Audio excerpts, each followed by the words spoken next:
Una, dos, tres, ¡vamos! ¿Cómo están, muchachos? ¿Cómo están? Bienvenidos a este segundo programa. Esta vez vengo con todo.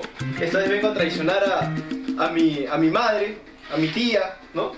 A las que me han dicho justo el día de ayer hemos tenido un recorrido por centro de Lima. Hemos estado por allí con todo el equipo, hemos estado preguntando a las personas por quién van a votar el día domingo.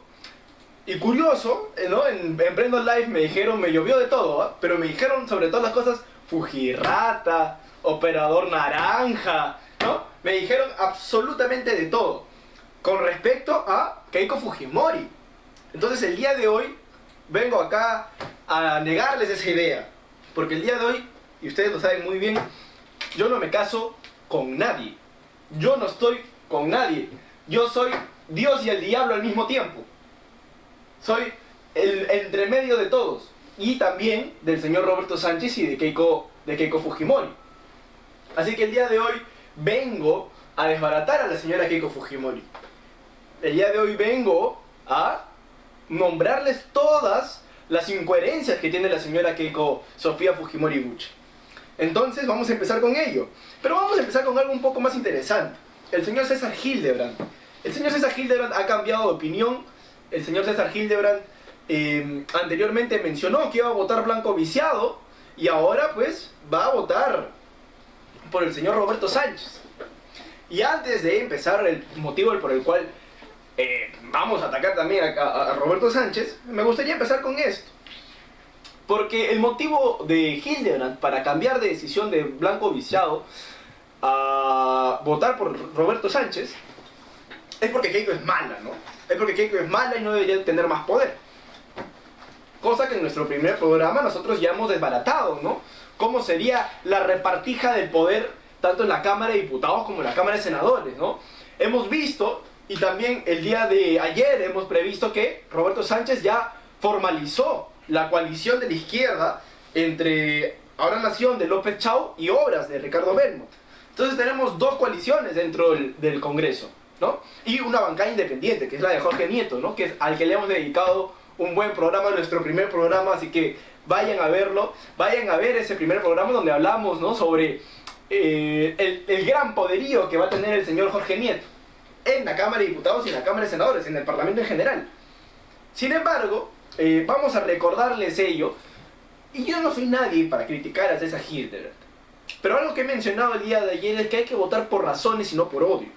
Y el señor César Hildebrand está votando por un odio antifujimorista, entendiendo una razón equivocada, o una razón que viene a ser por lo menos superflua e inconsistente.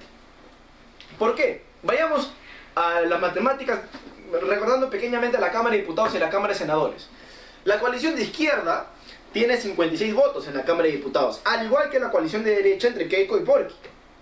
Quien es el voto definitorio, ¿no? El voto decisivo es el señor Jorge Nieto. ¿Eso qué quiere decir? Que ni Keiko que ni Sánchez. Los dos tienen la misma cantidad de poder en estos momentos en la Cámara de Diputados. Y en la Cámara de Senadores, ¿no? Claramente tiene una mayoría la señora Keiko Fujimori y la coalición de derecha como el señor López Aliaga. Pero la izquierda no se queda atrás. Y es más, la izquierda tiene los votos suficientes para evitar una vacancia presidencial en la Cámara de Senadores. Para promulgar leyes, ninguno de los dos lo tiene. Necesita de nuevo del apoyo del señor Jorge Nieto. Entonces, señor César Hildebrand, ¿en dónde está, ¿no? esa dictadura que podría haber si que Fujimori llega al poder, si en la Cámara de Diputados y en la Cámara de Senadores no hay los votos suficientes de la coalición de derecha para, uno, para promulgar leyes orgánicas, ni mucho menos, para, bueno, leyes ordinarias, ni mucho menos las leyes orgánicas. Ambos, tanto derecha como izquierda, tienen la cantidad de votos necesarias para evitar una vacancia, eso sí, pero entonces están en igualdad de condiciones. Están en igualdad de condiciones. Pero no defendamos a Keiko porque luego acá me dicen que me están pagando, ¿no? Que soy un operador naranja. Bueno, fuera que me estén pagando. Pero vamos a desbaratar a la señora Keiko Fujimori y las incoherencias que ha arrastrado durante toda su vida política, sobre todo la vida política, ¿no? Y algunas inconsistencias que hubo dentro del debate y dentro de su propio equipo técnico y su propio equipo político. Vayamos al debate. Pero ojito con ello. Para terminar el tema de Hildebrand, me olvidé de mencionar, que esa especie de odio que existe a Fujimori, a Keiko Fujimori, se debe a su padre Alberto Fujimori, ¿no? Y sobre todo a su tío político, la señora Keiko, el señor Vladimiro Montesinos, porque el señor Hildebrand, recordemos, ¿no?, en los años 90, tuvo un roche con el señor Genaro Parker, dueño de Panamericana Televisión, ¿no?, en esa época. Y hablando de Panamericana Televisión, también hay que tener ojito con Panamericana Televisión, porque ha sido el canal, o uno de los canales que ha estado más embarrados en corrupción acá en la política peruana. Empezando con lo de Vladimiro Montesinos, ¿no?, que salió en uno de los Vladivideos, ¿no?, el señor Genaro Parker, para pedir un favorcito con respecto a su problema en la fiscalía. Pero hubo una reunión cuasi clandestina entre el actual dueño de Panamericana Televisión y el actual presidente de la República, el doctor Balcázar, ¿no?, en un restaurante en Miraflores. El señor Jimmy Fluker, actual dueño de Panamericana Televisión. Y ojito que después de esta reunión pasaron dos cosas, ¿no? Luego hubo una reunión que ya sí fue verídica, ¿no?, que se encuentra dentro de las agendas de la casa, bueno, del parlamento, de Palacio, ¿no?, que acá van a poder ver una foto en donde se encuentra una de las visitas que tuvo el señor Fluker, actual dueño de Panamericana Televisión. Pero antes de esa visita y a posteriori de la primera reunión casi clandestina, hubo un cambio dentro del Ministerio de Trabajo. Hubo un cambio, bueno, hubieron varios cambios, ¿no?, dentro del Ministerio del Trabajo. Coincidencia o no, no sabemos, se tiene que investigar, pero hay que tener cuidado con ello. Muy bien, cerrando el tema de Hildebrand y cerrando el tema de Jimmy Fluker, cerrando el tema de Panamericana Televisión, empezamos con Keiko. Dentro del debate, Keiko tuvo unas cuantas inconsistencias, mencionaremos dos importantes. Primero, mencionó una cifra peligrosa y una cifra falsa, ¿no? Mencionó que el 45% no tiene título de propiedad ni agua potable. La primera parte es cierta. Dentro del Perú el 45% no tiene título de propiedad. Pero con respecto al agua potable es inconsistente, ¿no? ¿Eso qué quiere decir? Que casi la mitad del Perú no tiene agua potable. Señora Keiko ha lanzado una cifra equivocada, ¿no? Recordemos que las personas que no tienen agua potable en el Perú es aproximadamente un 10%, ¿no? Hablamos de 3.5 millones de peruanos, un aproximado por allí. Luego mencionó que si el proyecto Majes Iguas 2 hubiese avanzado, hubiesen habido más de 400.000 puestos de trabajo. Completamente equivocado, señora Keiko. Usted ha casi duplicado, bueno, ha duplicado y un poco más aquella cifra, ¿no?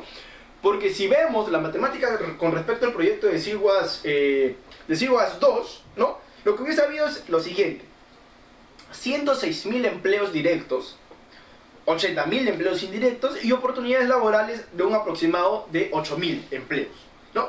Si hacemos las sumas, señora Keiko, sale un aproximado de 194.000 empleos, completamente lejos de sus 400.000 que usted mencionó.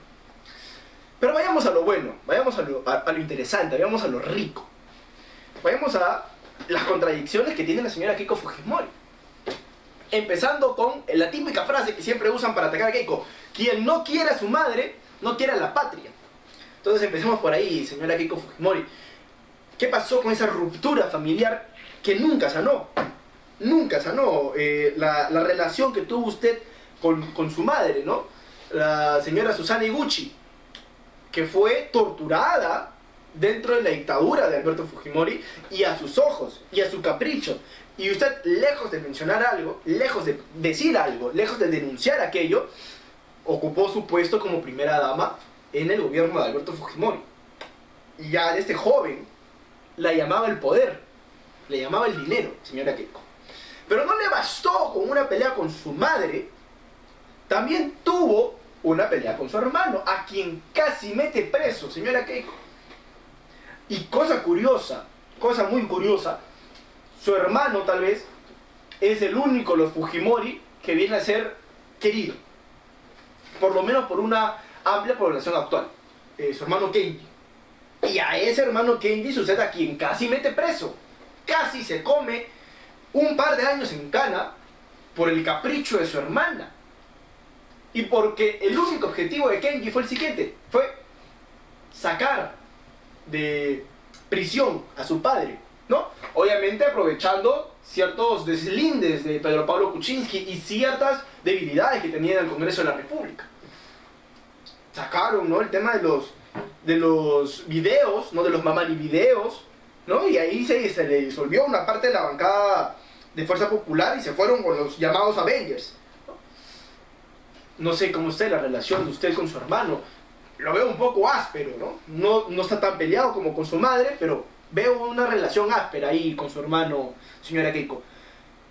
Pero no bastó con su madre, no bastó con su hermano, no bastó usar a su padre como una herramienta política, acercándose a él en su primera oportunidad, alejándose de él en la segunda y volviéndose a acercar en esta tercera y en esta cuarta, sino también va con sus hijas, con Kiara, ¿no?, con su hija Kiara, quien tuvo que usar sus propias redes sociales para desmentirla, ¿no?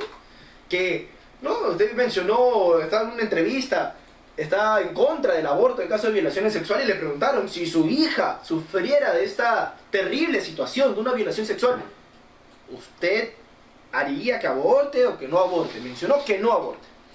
Y el resumen del mensaje de su hija fue que la violan a usted, ¿no? Que la violan a usted, a mí no, yo sí aborto si me violan. Entonces, ese roche que tuvo ahí con su hija fue un poco áspero también. Y áspero teniendo en cuenta, ¿no?, todo el récord de pelea familiar que tiene usted, señora Fujimori. Recuerde que la familia es el único núcleo, que todo el Perú no la quiere, o que la gran mayoría del Perú no la quiere, que por eso ha perdido en cada segunda vuelta. Los únicos que están ahí con usted es su familia, y ya no está su esposo. Ya su esposo está con la maestra de inglés de un sol, ¿no? Está feliz por allí. Lejos usted, se puso incluso en su prime, está fortachón, está musculoso el hombre, ¿no? Como usted estaba gordito, señora Fujimori. Mucha gente dice, ¿no?, que si Mark se puso en su prime, se puso musculoso sin usted, ¿cómo estaría el Perú, no? Pero bueno, vayamos allí. Y hablando del Perú, hablemos de sus congresistas, señora Fujimori. Hablemos de todas las contradicciones que tiene usted con sus congresistas. Y de lo que más se le critica, ¿no? Los 73 congresistas que tuvo en la época del 2016 y congreso que fue posteriormente cerrado por su verdugo, el señor Martín Vizcarra, que ya proclamó el apoyo al señor Roberto Sánchez en el año 2019. Pero de tantas cosas que pudo usted haber hecho, ¿no? Un mejor proyecto para el Perú, una mejor carrera política para el Perú, no ser tan cruel y asesina con el señor Pedro Pablo Kuczynski, salió un audio, ¿no? No me importa si 10.000 o 100.000 personas se ven afectadas, ese proyecto no va. Mencionó usted Keiko Fujimori, ¿lo recuerda? ¿Recuerda aquel audio? Que no le importaba si es que un proyecto iba o no iba, si es que se afectaba a 100.000 peruanos, si es que se dejaban sin empleo, sin comer, sin desarrollo a una parte del Perú. ¿Por qué? Porque esa quería usted que fuera su gran superproyecto para el 2021, cosa que nunca llegó porque perdió con un profesor, perdió con un dirigente magisterial. Entonces, hay que ver, ¿no, señora Keiko?, que a veces uno tiene que despojarse del egoísmo, despojarse de la egolatría, agarrar la mano, ponerla en el pecho, ponerla en el corazón y pensar en el Perú, pensar en los peruanos. Y si no lo hizo como lideresa de Fuerza Popular, que tenía 73 congresistas en un congreso de 130, ¿qué haría usted entonces siendo presidente? ¿Qué haría usted siendo presidente? Obliga a mucha gente a votar por Roberto Sánchez. Vayamos también a las 7 veces, ya vamos acercándonos más en el tiempo. Usted menciona, ¿no? Le mencionó en el debate al señor Roberto Sánchez que él, ¿no?, Roberto Sánchez, Castillo y Dina son la misma fórmula. ¿Qué razón tiene? Dina Boluarte, por más que hubo un momento en el que tuvo 0% de aprobación, bueno, 0% porcentual de aprobación en el Perú, entró como vicepresidente de Pedro Castillo. Tiene usted razón ahí, señora Keiko, pero ¿sabe qué más tiene razón el señor Roberto Sánchez? Que acá le tengo que dar el punto, que usted y su bancada blindó a Dina Boluarte 7 veces. 7 veces blindó a Dina Boluarte usted. 7, señora Keiko Fujimori. ¿Por qué? Porque Dina Boluarte era una especie de camaleón, ¿no? Que no le importaba, con tal de que tenga sus cirugías, sus relojes, sus joyas, no le importaba para absolutamente nada lo demás. Ella se regalaba al poderío congresal. Y ese poderío congresal estaba liderado por usted, señora Keiko Fujimori. Y no solamente a Dina, también blindó a Santibáñez. Él, creería yo que batió muchos récords y puede estar muy fácilmente en el primer lugar de los peores ministros que hemos tenido en la historia republicana. El señor Santibáñez ha sido un cáncer en el ministerio. Y lo blindó hasta que ya se volvió incontrolable la situación. Hasta que ya era demasiado obvio que blindarlo era ya una compra y venta de favores. Pero lo blindó. Tanto a Dina como a Santibáñez. Y los blindaron incluso cuando ya Dina tenía 3%, 2% de aprobación. O sea, que porcentualmente era un casi 0%. Y los blindaron cuando mataron a 50 peruanos en el sur, señora Keiko Fujimori. Cuando mataron a 50 ciudadanos peruanos, cuando mataron a 50 compatriotas peruanos, usted agarró y lo blindó a la señora Dina. Déjeme decirle que por menos ha vacado a Kuczynski. Déjeme decirle que por allí va la vacancia a Castillo. Déjeme decirle que por menos ha vacado a Gerí. ¿Y matar a 50 peruanos qué, señora Fujimori? De nuevo, estas inconsistencias que tiene usted con su poderío político. Y su poderío político representado por muchos congresistas que son, ¿no?, unos chupamedias de usted, señora Keiko. Que succionan, que maman la teta del poder, la teta del Estado, su teta, señora Keiko. Que están ahí succionándole. Y ellos, ¿no?, usted los recompensa dándole esa muestra de lealtad con meterlos a la Cámara de Senado, ¿no? Porque ahorita, señora Keiko, sus 32 senadores que han metido usted a la hiper mega fuerte Cámara del Senado son los más leales. Son los más leales. Y por eso que una vacancia suya es y casi imposible. No es una realidad casi kafkiana. Pero vayamos a ver quiénes son su gente de confianza, señora Keiko. Veamos quiénes son su gente de confianza. Vamos por su vicepresidente, ¿no? Alguien al que no se le puede romper la mano. Dicen, señor Luis Galarreta, que está investigado por el caso Cócteles, que tiene ha sido investigado dentro del entorno, ¿no? Es uno de los más grandes cercanos a usted y del Partido de Defensa Popular, y ha sido investigado por presuntos aportes irregulares, el señor Luis Galarreta. Entonces esa narrativa al que no se le puede romper la mano al señor Galarreta viene a ser un poco complicada, ¿no? Un poco mentirosa, ¿no? Un poco caótica, con K o con C. En 2025, el señor Galarreta reconoció ante la Fiscalía que instruyó a allegados del partido Fuerza Popular, a su partido, señora Keiko, sobre la posibilidad de realizar aportes en efectivo durante la campaña del 2021. ¿Eso qué quiere decir? Que no le bastó el caso Cócteles de su primera campaña, no le bastó las tantas irregularidades que existen en todas sus campañas, sigue haciendo lo mismo. ¿Y qué cosa no habrá hecho en esta? La Fiscalía observó muchas inconsistencias en las declaraciones del señor Galarreta.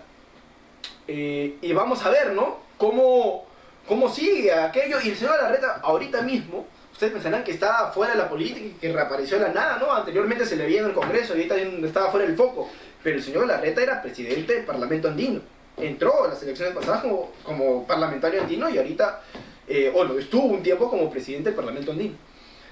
Vamos con su otra persona de confianza, alguien un poco más joven, alguien quien estuvo tal vez no tan cercano en los momentos críticos de manera exponencial, o sea, no estaba dando la cara como tal, pero que ahora sí, y se le ha encontrado mucho al señor Miguel Torres, al señor Miki Torres, también investigado por el caso Cócteles, ¿no? También ha sido incluido dentro del entorno de los dirigentes que se encuentran en investigaciones en su partido, señora Keiko, con Fuerza Popular.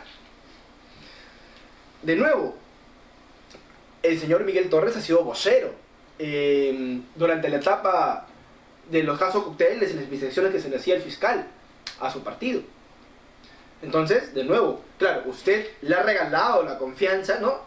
O le ha devuelto esa muestra de lealtad con darle la vicepresidencia y también un puesto en el Parlamento. Y vayamos con el mayor CPP que tenemos actualmente de Fuerza Popular, actual presidente del Congreso, el señor Fernando Rospigliosi. Que claro, si quieres entrarle por la corrupción tal vez no lo encuentras, ¿no? Pero hay que entrarle por las leyes y el lobby que anteriormente realizó y que seguirá realizando en la Cámara de Senadores, porque logró poder reinscribirse y poder entrar a esta supercámara. Tengamos en cuenta que el señor Fernando Rospigliosi promulgó la ley de amnistía para militares y policías procesados por violaciones de derechos humanos en el gobierno de su padre. ¿Qué pasó? Señores, la cárcel, ¿no? El objetivo de la cárcel es poder rehabilitar a las personas. Es cierto, completamente que es cierto. Pero yo creo que hay personas que no merecen ser rehabilitadas. Entre ellos, los violadores de derechos humanos, claramente. Que merecen pudrirse en la cárcel. Sea perpetua, sea 30 años, 60 años, 40 años, 100 años, lo que fuera. Y el señor Fernando Rospigliosi no le importó aquellos militares que mataron, ¿no? Aquellos militares que sucumbieron la vida de nuestros hermanos en los años 80, en los años 90. Él les dio y les promulgó y fue uno de los principales defensores de esta ley de amnistía, ¿no? En donde incluso la Corte Interamericana de Derechos Humanos, los familiares de las víctimas cuestionaron en demasía, ¿no? Porque esto favorece la impunidad. Señora Keiko, a mí me parece curioso porque cuando se habló en el debate sobre impunidad, usted no pudo mencionar la palabra, ¿no? Impuni. No sabía pronunciar la palabra impunidad. ¿Por qué? Porque su partido, usted, su padre, y desde siempre que el apellido Fujimori se metió en política, lo que más han tenido es impunidad ante la ley. Impunidad. Muy bien. Entonces, Rospigliosi impulsa leyes para violadores de derechos humanos. Y no solamente ello, también ha realizado declaraciones duras contra jueces, contra fiscales, contra los que están en contra de la impunidad de usted y de su partido, afirmando que persiguen a policías y militares mientras liberan delincuentes y terroristas. Ni uno ni otro. Se tiene que atacar a ambos lados, al que es infractor, a la persona que está mal, a esa persona, por supuesto que sí. Se le tiene, ¿no? Fiscalía, policía, se le tiene que agarrar, se le tiene que investigar, se le tiene que meter preso. Que se vaya toda la vida preso si quiere. Pero, señor Rospigliosi, no defendamos a uno y ataquemos a otro. Uno no es el diablo y otro tampoco no es Dios. Los dos son los males del Perú. Entonces, esas leyes que impulsan la impunidad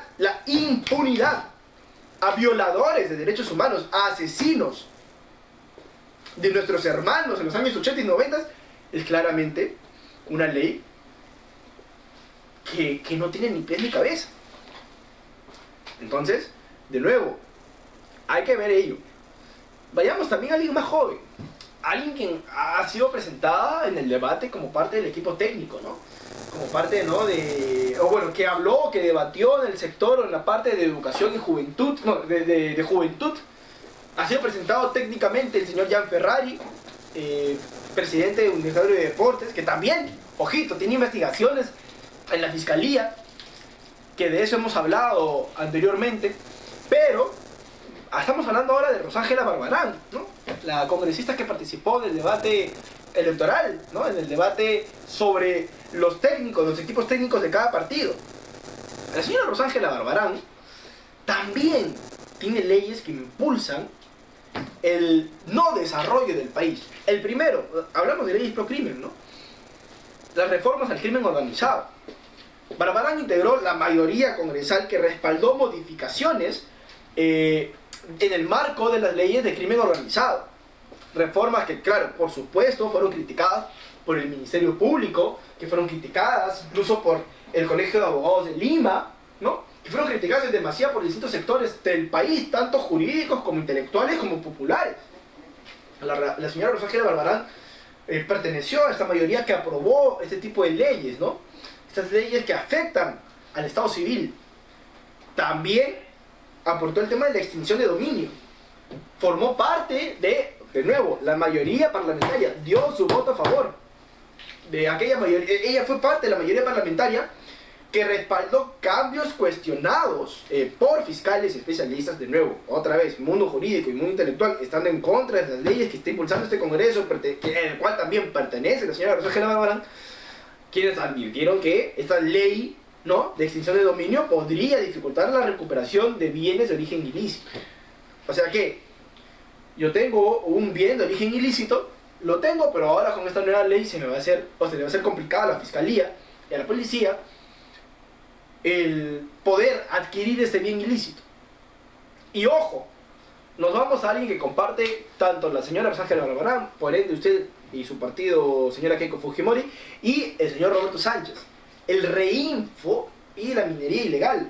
De nuevo, el reinfo y la minería ilegal metido en todos lados y metido en ambos bandos de la política peruana. La señora Rosángela Barbarán, de nuevo, favoreció la minería ilegal con distintas leyes aprobadas.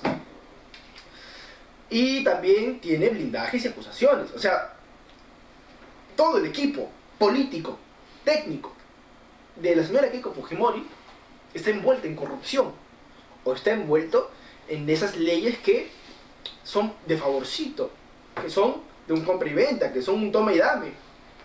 O sea, si no son corruptos, son lobistas. Ese es el equipo de la señora Keiko Fujimori. Ese es el equipo de la señora Keiko Fujimori. Vayamos entonces a las investigaciones que también tiene el señor Alberto Fujimori, ¿no? Que usted ahora, de nuevo, tras la muerte de su padre, se reinventa, quiere volver a ser la hijita de papá, y está usando el nombre de Alberto Fujimori. Recordando que Alberto Fujimori, claro, que si bien es cierto, detuvo la hiperinflación de la que nos dejó el señor Alan García, lo hizo con un plan robado a Mario Vargas Llosa, con un shock que prometió que no iba a dar y al final dio. No solamente eso, muchas fuentes policiales, de los grupos policiales que fueron encargados de combatir el terrorismo, mencionaron que el señor Alberto Fujimori ya no tuvo nada que ver en la captura de Wimel Guzmán. El señor Alberto Fujimori estuvo pescando al momento de la captura de Wimel Guzmán. Es más, que ni siquiera se le avisó antes de la captura de Wimel Guzmán. Entonces, de nuevo, el señor Alberto Fujimori por ahí, que tanto en lo económico y en lo social estuvo flojo, ¿no? Pero fue en el gobierno de Alberto Fujimori y se le da el crédito. Vamos a lo político. El señor Alberto Fujimori rompió el status quo de la política peruana en los 90, fue disruptivo, cerrando el Congreso en el año 92 para realizar esta reforma constitucional solo, ¿no?, que fue promulgada en el año 93. Constitución que, claro, si bien es cierto, tiene puntos muy fuertes, tanto en el aspecto económico, tuvo su inicio, un inicio complicado, ¿no? Una especie de complicación constitucional y política en esa época. Pero no bastó con ello, sino con su asesor y su tío, ¿no?, como mencionó el señor Roberto Sánchez en el debate presidencial, fueron tal vez uno de los gobiernos más corruptos a nivel mundial, a nivel histórico mundial. A nivel peruano es el más corrupto, es el que más ha robado y es el que ha implementado esa idea de robo, de corrupción, de lobby. Empezó con el primer video que fue presentado por el señor Popio Olivera, ¿no?, en donde se le veía al congresista Curi con el señor Montesinos, y de allí no paró. Vinieron fiscales, vinieron jueces, vinieron políticos, periodistas, dueños de canales, vino de todo un poco. Y de esa plata robada nació pues la educación de usted y sus hermanos, señora Keiko, en donde acá podrá ver cuánto, y acá podremos ver, acá hay una tabla en donde podrán ver, bueno, acá tal vez aparecerá, cuánto se gastó en la educación de los 4 hermanos Fujimori.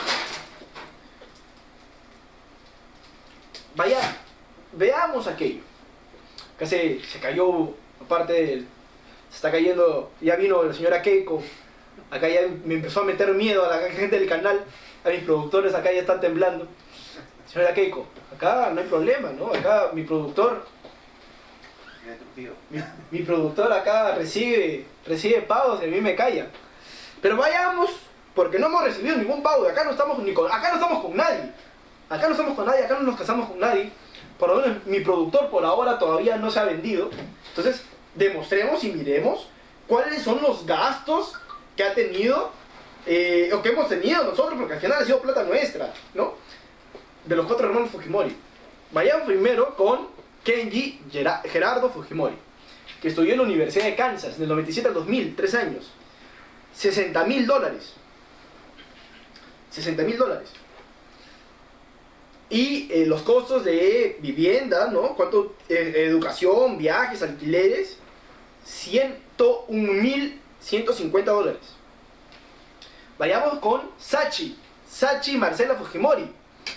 Estudió en la Community College California y University de New York del 96 al 2000, 4 años. $50.000. El costo de vivienda, y todo ello fue de $106.750. Vayamos con Hiro Alberto Fujimori.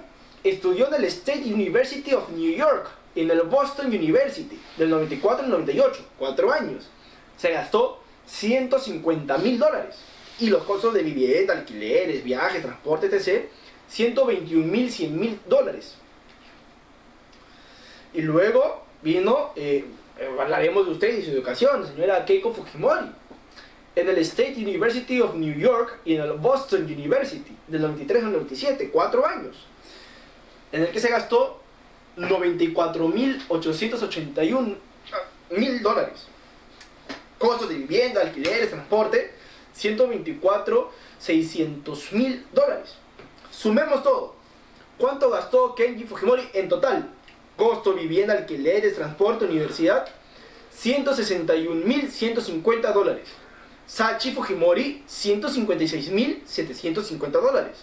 Hiro Fujimori, $271.100. Y usted, señora Keiko Fujimori, $219.481. En total, ¿cuánto se gastó en los 4 hermanos? $917.681. Al cambio de moneda de esa época fue un aproximado de 3.271.883 soles. 3.211.000 soles. 3 millones. 3 millones. Les pregunto yo, ¿con el sueldo del presidente de la República alcanza para los 3 millones? ¿Con el sueldo de profesor de universidad alcanza para los 3 millones? No, claro, la educación fue regalada por el tío Montesinos. ¿Con el sueldo de asesor alcanza para los 3 millones? ¿La plata de dónde salió? ¿La plata de dónde salió? No sabemos. No sabemos de dónde salió la plata. Esas son las inconsistencias que tiene la señora Keiko. Son las contradicciones que tiene la señora Keiko.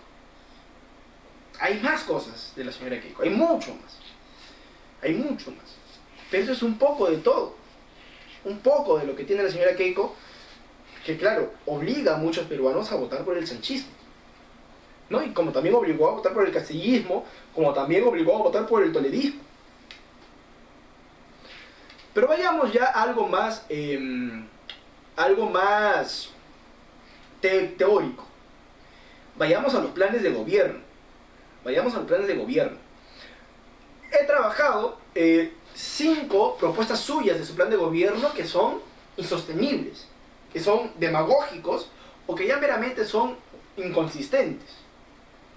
Vayamos punto a punto, son 5. Primero, el fast track para inversiones y el shock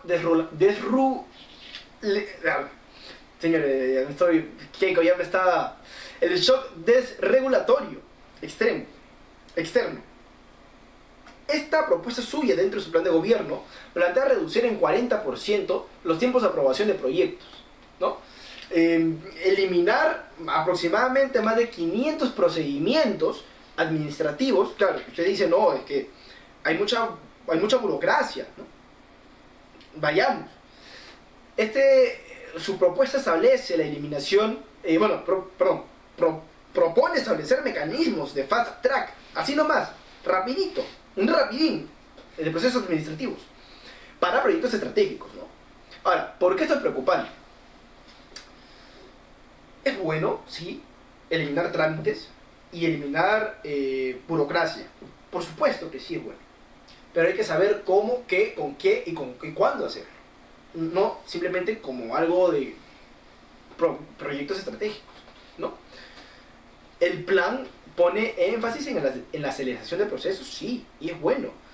Pero muy poco y casi nada dentro de su plan de gobierno menciona cómo y qué controles se mantendrán para ello.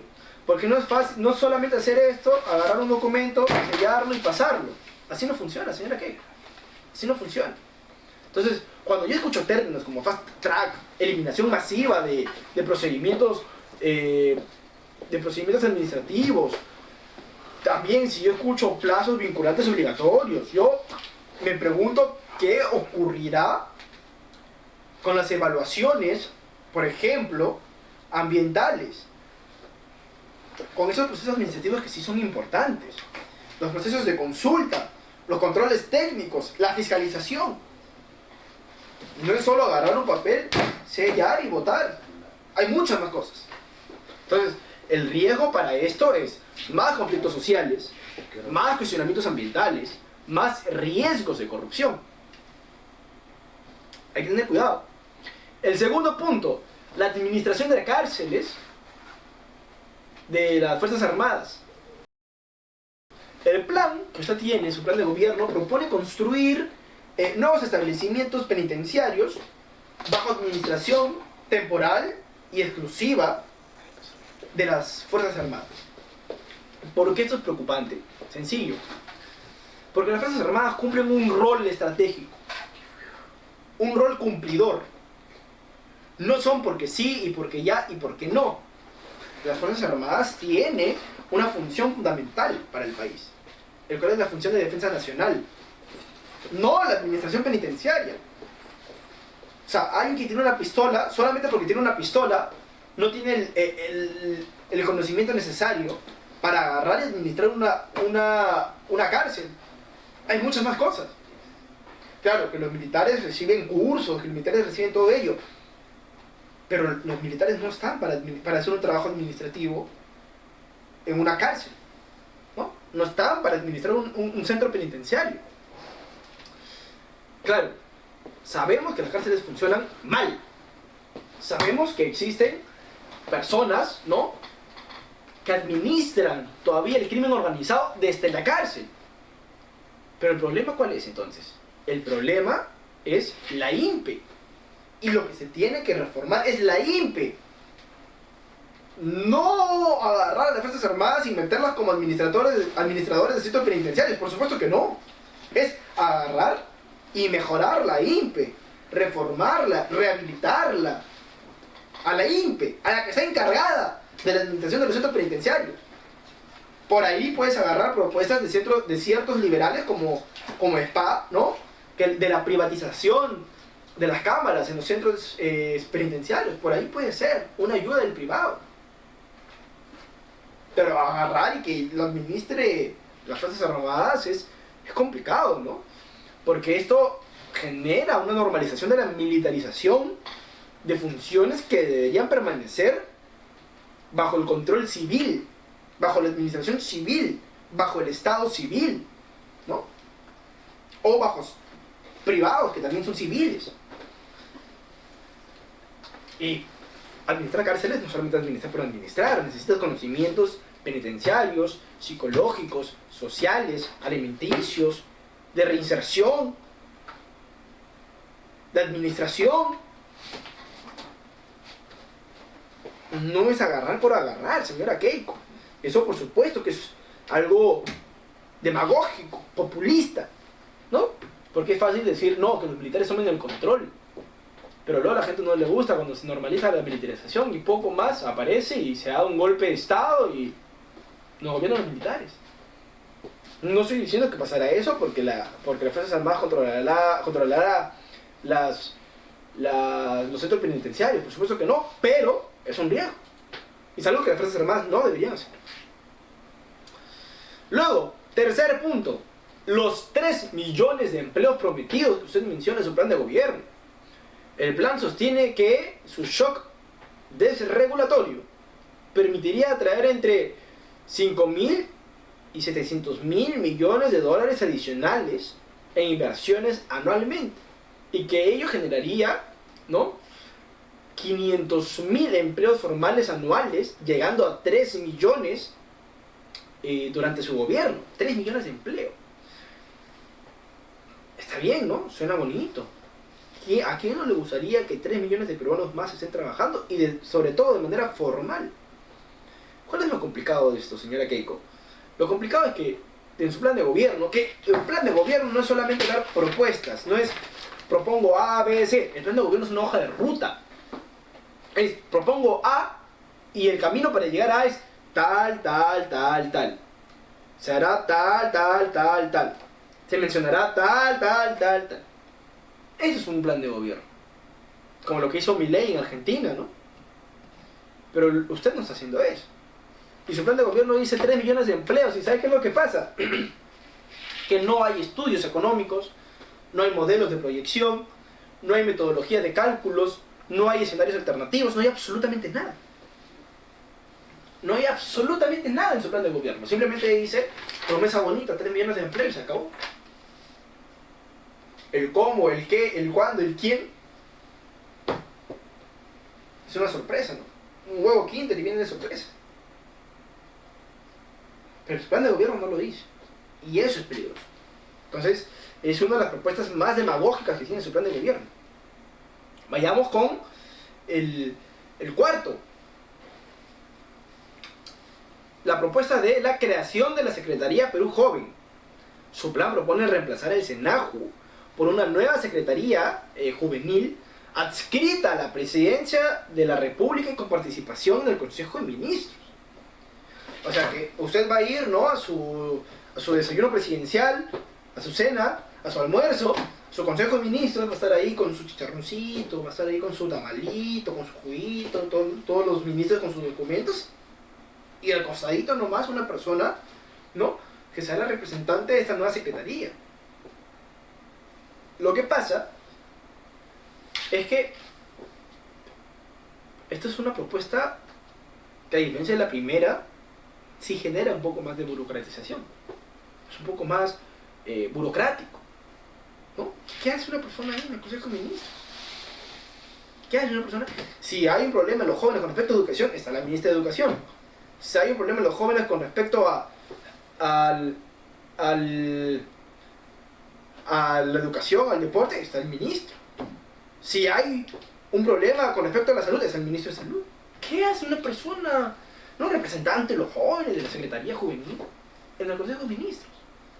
Solamente para crear más burocratización, ¿no? Porque la estructura burocrática no va a solucionar los problemas de los jóvenes. Los problemas de nosotros los jóvenes son los siguientes: empleo informal, primero falta de empleo, desempleo, pero si conseguimos trabajo es informal, y si es que no es informal es de subempleo. O sea que no estamos trabajando en lo que hemos estudiado. El siguiente problema es la inseguridad, que es de todo el país, la baja calidad educativa, la falta de ayuda estatal, ¿no? Y ninguno de esos problemas se resuelve sentando a alguien al costado del ministro de Educación, al costado del ministro de Salud. Ninguno. Problemas de desempleo se pueden solucionar con el ministro que está encargado de ello. Problemas de inseguridad, el ministro del Interior, el ministro de Defensa. Falta de oportunidades, temas educativos, ministro de Educación. ¿Para qué se va a estar a esa persona sentada ahí?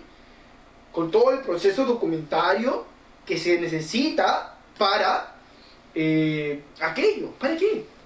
No se va a solucionar. No se va a solucionar por las puras. Por las puras. Pero claro, algo que suena bonito, ¿no? La voz de los jóvenes va a ser escuchada en el Consejo de Ministros, pero por las puras, señora Keiko, por las puras. Entonces, y no solamente centrar una persona, es crear una oficina, ¿no? Y los recursos que necesita para crear esa oficina, para crear más estructura administrativa y por ende más burocracia, va a ser innecesario. Porque no se va a resolver absolutamente ningún problema. Se va a gastar igual o más, se va a crear una nueva estructura más burocrática o igual de burocrática. ¿Y para qué? Para que no solucione absolutamente nada. Eso es una propuesta más simbólica, ¿no? Más que suena bonito para atraer el voto juvenil, pero no sirve de nada. No sirve de nada. Pero bien, vamos ya a la última propuesta, que es inconsistente, incoherente, demagógica de la señora Keiko Fujimori, como para ir terminando esta sección y este programa que nos hemos dedicado exclusivamente a atacar a Keiko Fujimori. ¿Por qué? Porque ya me he cansado, ¿no? Por ahí me han dicho Fujirrata, me han dicho operador naranja, ¿no? Me han dicho que vaya a recoger mi tupper, ¿no? Mi productor me dice, bueno, fuera, y a mí, mi productor está que me paga, y ya no ataques a Keiko, que es la única que nos puede pagar. Pero yo acá no me caso con nadie. Entonces vamos con esta última propuesta que nos mete, ay, llegó el pago Keiko, como les decía, ¿no? Roberto Sánchez, completamente malo, ¿no? Un diablo, hay que votar, ¿no? Por la señora K. Acá llegó el pago, señores, llegó el cheque. Llegó el cheque. Muy bien, muy bien. Bueno, como llegó el cheque, entonces paramos con la transmisión, paramos con el programa. Hasta que mi productor ya la ha ganado ya. A ver, veamos qué tiene mi productor en la billetera. A ver. Tiene acá, dice Gatitas Mall del Sur. Gatitas Mall del Sur. Tarjeta de descuento en XNXX. Hasta que mi productor es un peligroso.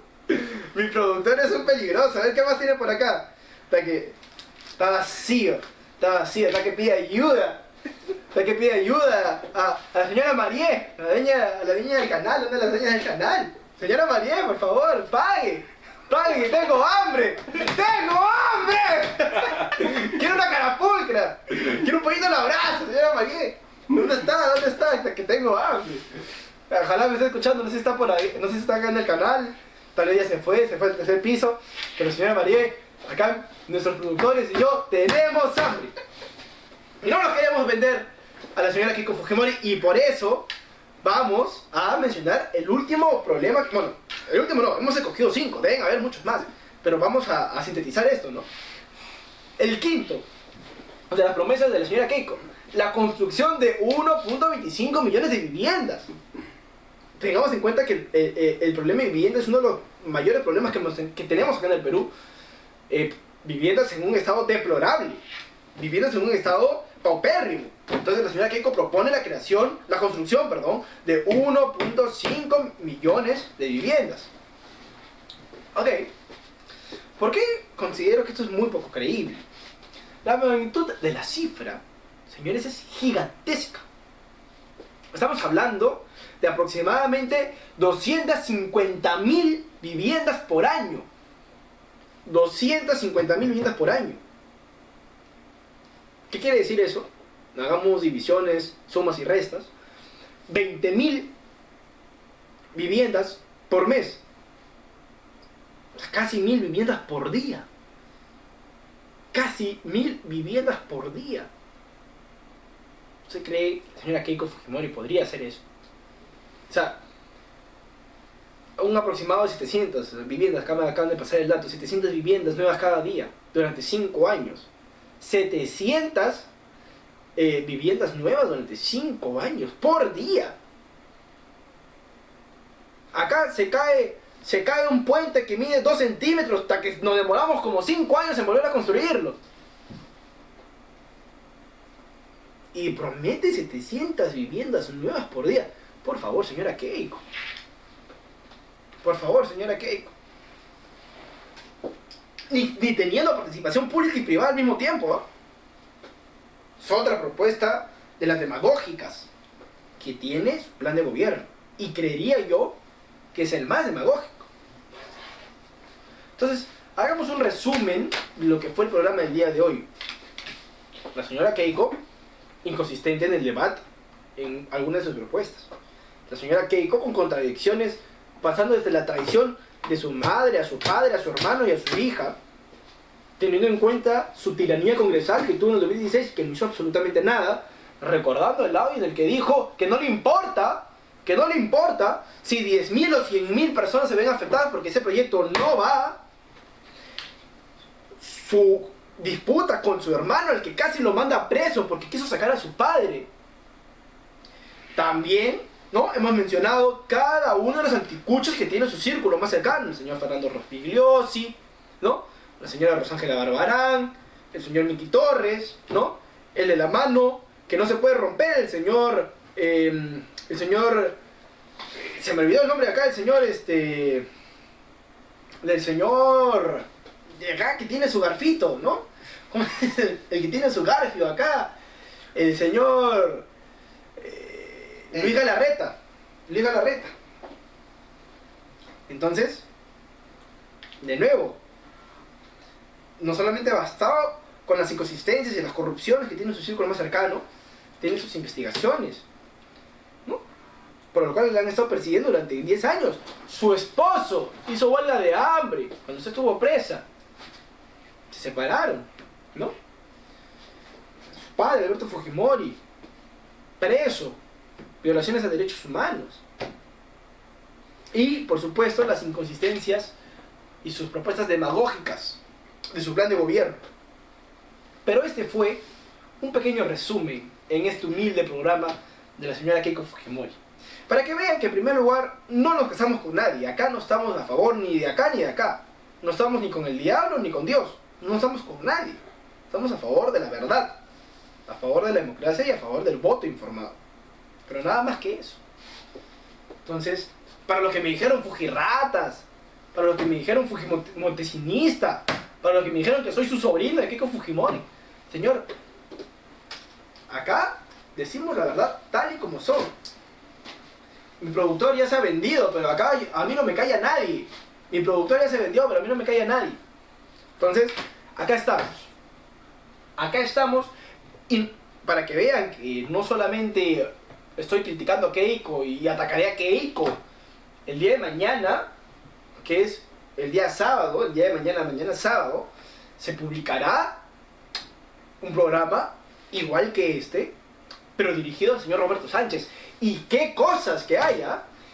Qué cosas que hay el señor Roberto Sánchez. Inconsistencia tras inconsistencia, tras inconsistencia, tras inconsistencia. Entonces, veamos, ¿no?, y analicemos qué es lo que puede llegar a suscitar. Pero bueno, hemos llegado hasta aquí el día de hoy. Ha sido un día fructífero. Nos ha llovido un sponsor, nos ha llovido un billetito. Y nada, muchachos, nada, para que vean que acá no estamos con nadie. Así que este fue un pequeño resumen de lo que es Keiko. Hay muchas cosas más, hay muchas investigaciones más, pero para que alcancen estos 30-40 minutos que dura el programa, para poder conversar aquí con ustedes. ¿Hay comentarios, estimado productor, en el TikTok o nada? Claro que sí, por acá te dicen zurdo. ¡Zurdo! Ahora me han dicho zurdo, hasta que en la mañana me han dicho fujirrata. ¿Qué más? ¿Qué más? Dice que te metieron miedo. Me metieron miedo, efectivamente, me metieron miedo. Por acá dice Roberto Sánchez presidente. Roberto Sánchez presidente. Espérense, que, bueno, para ustedes, señores del TikTok, más tardecito vamos a ver un programa dirigido a Roberto Sánchez. Y para los señores de YouTube, al día siguiente nomás se estrena. Así que, saludos desde El Salvador. Saludos del Salvador, con el presidente Nayib Bukele, que un buen presidente, señor Nayib Bukele, bastante coherente. ¿Qué más, señor director? Nos han regalado rositas. ¡Ay! Llovió la platita para el pollito. ¿Qué pasó? Hay más comentarios, señor. Mira qué bonito tiene la chiquita los ojitos. La chiquita Muy bien, muchachos, nos despedimos del programa.